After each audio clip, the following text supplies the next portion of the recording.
Assalamualaikum warahmatullahi wabarakatuh. Alhamdulillah, sore ini saya berjumpa untuk berbagi cerita pada hari Sabtu 21 Januari 2023. Jadi saya akan bercerita tentang Iqra, sholat dan Isra Mi'raj, serta proses radiasi dari fusi adalah penyatuan dua atom yang berbeda menjadi satu atom. Jadi perintah Iqra yang pertama kali turun kepada Nabi terakhir Muhammad SAW itu luar biasa. Iqra bismi rabbikal ladzi khalaq. Baca dengan nama pencipta yang menciptakan dari segumpal darah.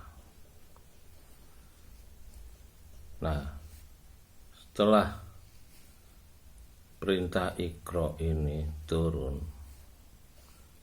maka Muhammad Sallallahu Alaihi Wasallam sebagai Nabi terakhir menyampaikan semua yang dia diperintahkan untuk Iqra, yaitu membaca apa yang diberikan pencipta, yaitu zalikal kitabul la raiba fihi hudal lil muttaqin, membaca petunjuk. Jadi petunjuk itu adalah Quran sebagai mukjizat dari Nabi terakhir Muhammad SAW. Nah, kewajiban Iqra ini dilaksanakan dalam sholat. Jadi sholat itu adalah proses membaca, proses belajar manusia kepada penciptanya. Dengan dia membaca Quran dari pangkal Al-Fatihah terus sampai tamat, maka terjadilah proses fusi.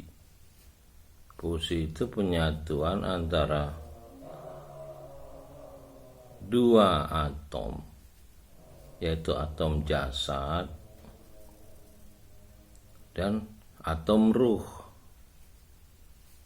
yang bergabung menjadi satu. Itulah di penutup Quran ditutup dengan istilah Robbinas, Malikinas, Ilahinas.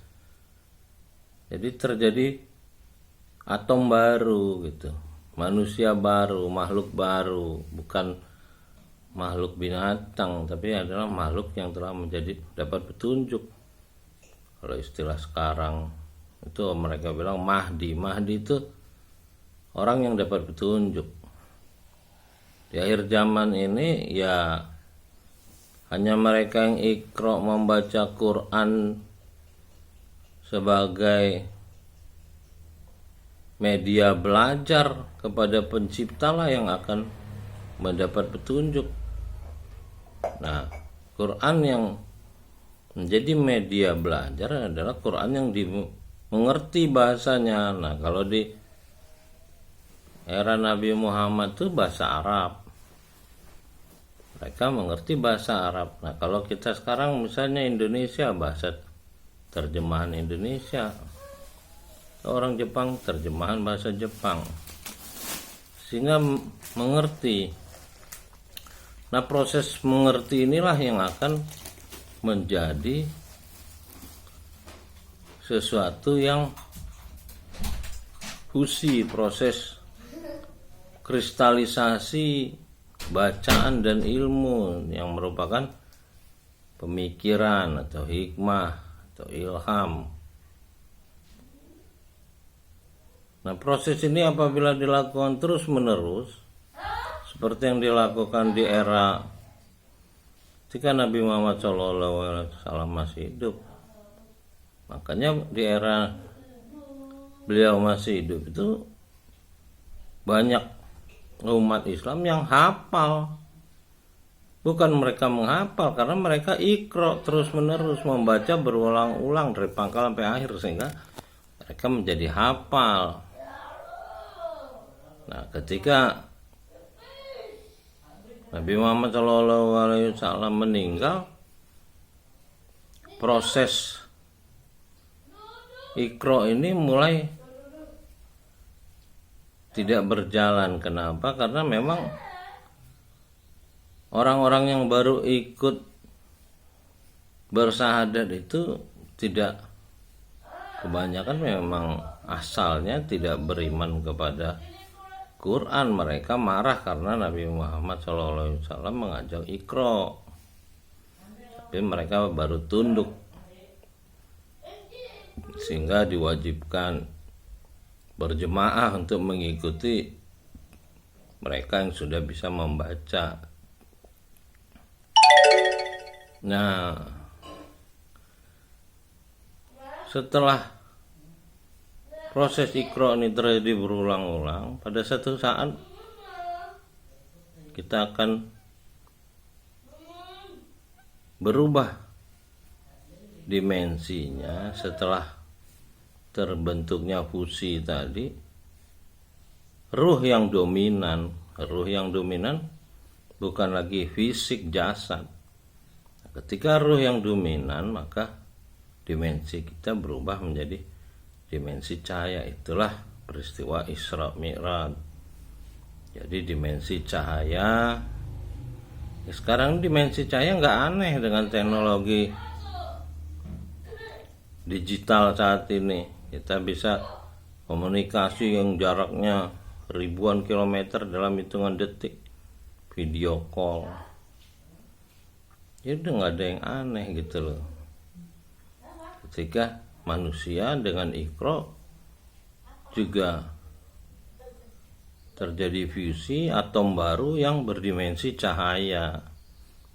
Nah, ketika berdimensi cahaya seperti yang dicontohkan Isra Mi'raj, inilah manusia sudah mulai mendapat petunjuk dan dia akan menjadi abadi. Nah, abadi cahaya ini, kalau kita bergerak dengan kecepatan cahaya, terjadilah proses abadi.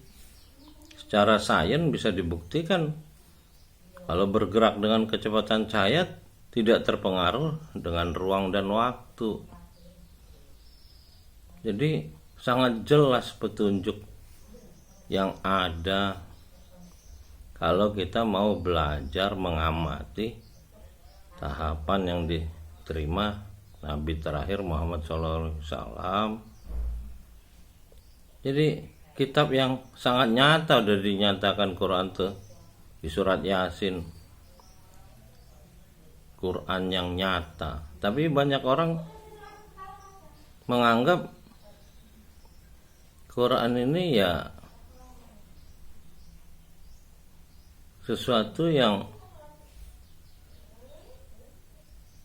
tidak perlu dibaca, padahal perintah pertama jelas iqra. Malah Pak Rocky Gerung yang sibuk mendakwahi umat Islam untuk iqra, untuk bisa berpikir, untuk bisa belajar.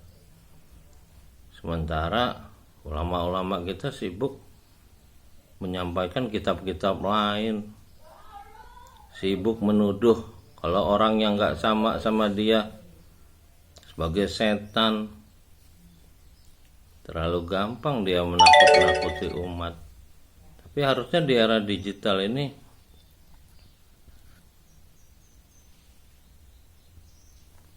bisa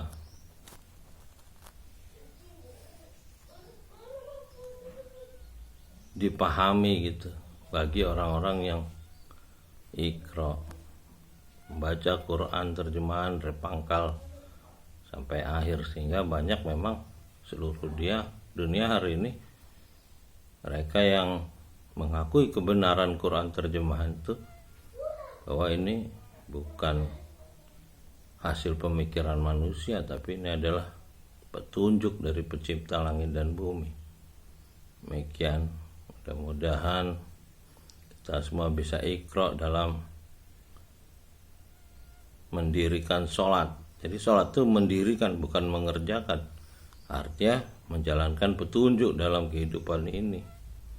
Nah, kalau kita sudah menjalankan petunjuk, hasil kita iqra, belajar dengan Quran, ya kalau belajar itu melalui kitab. Kita yang pernah sekolah pasti belajarnya lewat kitab, kalau enggak bukan belajar modern itu namanya. Demikian, assalamualaikum warahmatullahi wabarakatuh.